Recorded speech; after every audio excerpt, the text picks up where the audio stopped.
WVON, the Talk of Chicago. This is McClendon Report. Theo, the thinker, Gerard, the professor. We're talking about professional dreamer here, Lisa Murray, filmmaker of I Have Dreams Dammit, and she also has Free Hugs in Hollywood, a beautiful little short music video showing two individuals just hugging people out on Hollywood Boulevard. Is that Hollywood or Sunset Boulevard?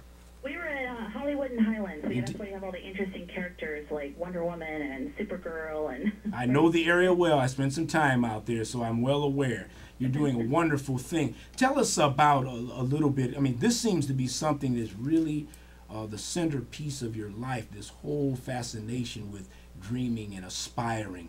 Tell us of some of your individual pitfalls and roadblocks and how you maintain your own perseverance through those roadblocks.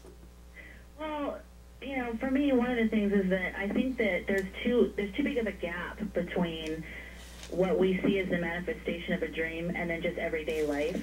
And so I'm hoping with my life, not just with this film, but in my life, that I can somehow bridge the gap. Because I want to show people that, you know, the dream shouldn't be so separate away from you. And I think, you know, we've become very materialistic and everything's very much about the size of your car and your house and this and that and the other. And I think people are just hungry for just basic relating to each other and humanity. And I think that's why the whole free hugs movement is such a phenomenon, with one man starting this free hugs movement, because people just want to connect on the basic level.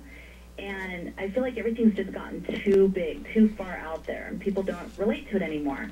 And so even with the dream, I mean, you know, people are afraid to say what their dreams are because it's terrifying. It's terrifying to say, oh, I wanted to have my own bakery, you know, and people make fun of you. We're very cynical now, and it's like, you know, you have to just go through all of that. And so I think that probably, to answer your question, my obstacles have been just not really seeing the reality reflected back to me anywhere, and just feeling like I'm walking into pitch darkness.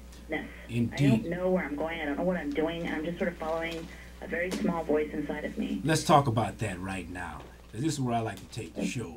Let's talk about that walking through the darkness. Now, what that means, of course, that's just a figurative term. But what you're saying is there may not be a lot of people in your life that are on that same path. Are we also saying that there may not be people in your working day-to-day life on that path? What makes the journey so dark?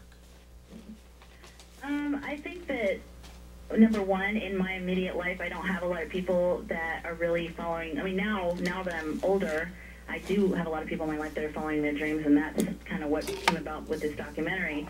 But I think growing up, I was always sort of shown that life pretty much is hard, and you just have to kind of muddle through it.